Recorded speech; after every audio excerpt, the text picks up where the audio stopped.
In the Donetsk region of Ukraine, the Russians have launched another large-scale armored attack on Ukrainian defenses. They sent armored vehicles wave after wave, each time increasing the pressure. But the Russians did not know that at this very location, the Ukrainians had concentrated enough resources to destroy all the Russian armored vehicles. Therefore, the more pressure the Russians applied by sending dozens of tanks and armored vehicles into battle, the greater their losses became. Very quickly, the battlefield turned into a hell for the Russians. They did not expect such resistance and were clearly unprepared for it. Within just a few hours, the battlefield was littered with destroyed Russian armored vehicles.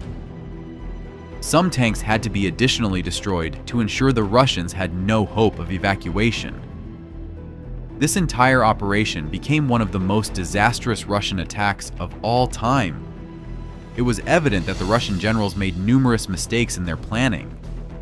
Despite spending a significant amount of armored vehicles, the Russians were unable to advance even a single meter in this area. It was a complete waste of resources, but the Ukrainians are pleased with this outcome. Many tanks and APCs have been destroyed by the Ukrainian-made anti-tank guided missile Stugna. No Russian armored vehicle can withstand the impact of this powerful weapon. This weapon is not as powerful as the American Javelin, but it is strong enough to destroy Russian APCs.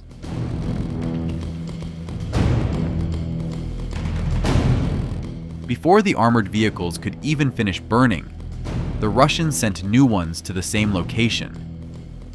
Look, this APC is supposed to deliver and deploy an assault group to the very edge of the battlefield.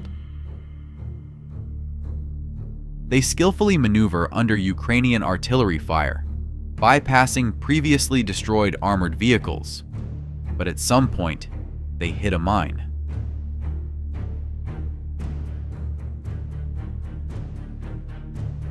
When the Russian APC hit the mine, its entire load of ammunition exploded, causing an even larger blast. Here's the same event from another angle. There were 3 large explosions. First, the mine detonated, then the ammunition inside the APC exploded, followed by another mine detonating. As you can imagine, neither the crew nor the assault group were able to reach their intended destination. The Ukrainians have established dense minefields in all directions where the Russian forces are advancing, and it worked.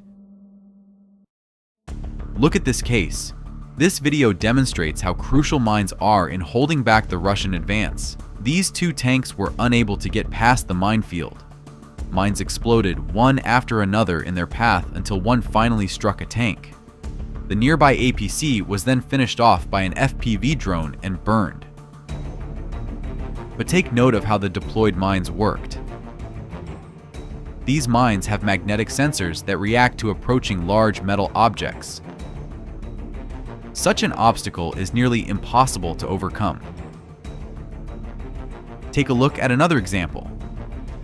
This attack also took place in the Donetsk region. The Russians sent 4 APCs with infantry to storm Ukrainian positions. However, the road was heavily mined, and all 4 armored vehicles were blown up by mines. After some time, the Russians sent another armored vehicle with infantry. When they approached the area, a sapper carefully checked the road for mines and decided that it was safe to pass through this narrow spot. However, there was a mine there as well.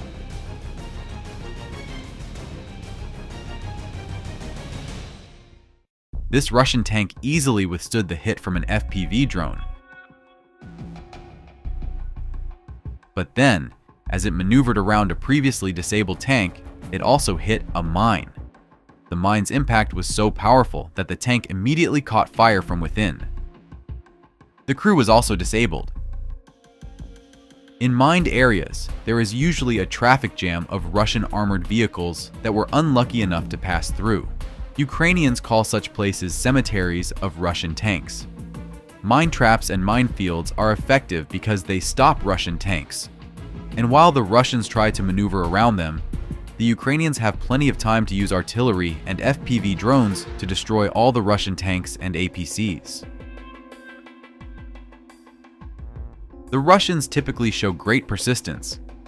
Even if they fail to achieve their objective, they will continue sending waves of tanks and armored vehicles, disregarding the losses.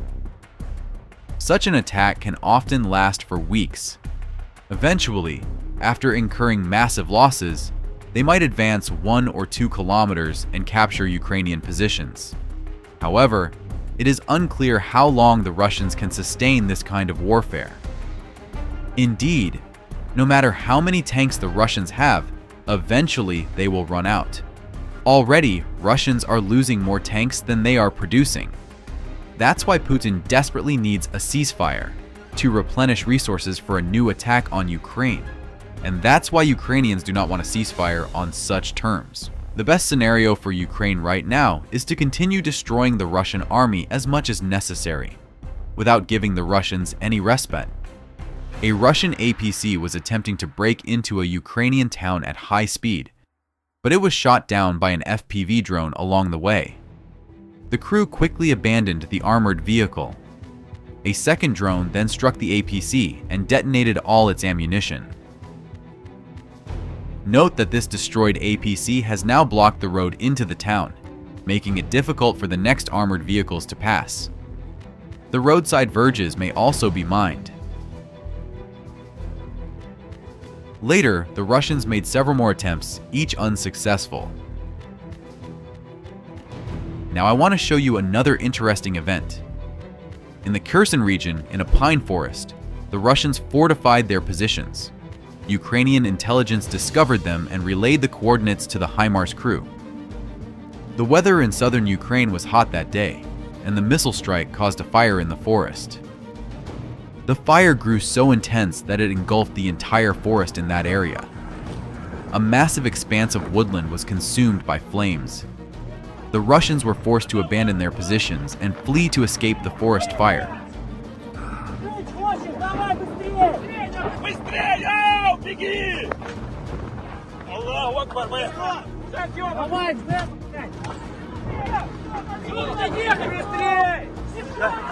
It's interesting that Russian commanders ordered their soldiers not to leave their positions under any circumstances, yet many still fled. However, not everyone managed to escape the fire, as many fell into traps. That day, the fire took away several kilometers of territory from the Russians. Due to the fire, the Russian front line shifted significantly, and they lost a lot of military equipment. Thanks to the windy weather, the fire reached the nearest village and began burning Russian positions even there. This is exactly the case when nature itself is fighting on Ukraine's side. Currently, you're seeing footage of a recent Russian advance attempt. A drone is tracking the convoy and adjusting artillery fire. Look, they're even using cluster munitions. Ukrainian FPV kamikaze drones are finishing off the intact vehicles. Among the ruined buildings, a tank was discovered. The FPV drone hovered over it, and taking aim, it delivered a strike that caused a powerful explosion. The tank's turret was torn off. Perhaps its tank was fully fueled. Look, behind it, a long fiery trail of leaking fuel has formed. This tank was detected near Avdiivka. It was about to take a firing position, but the drone sent to destroy it prevented it from doing so. Just take a look. It turned into a fiery ball.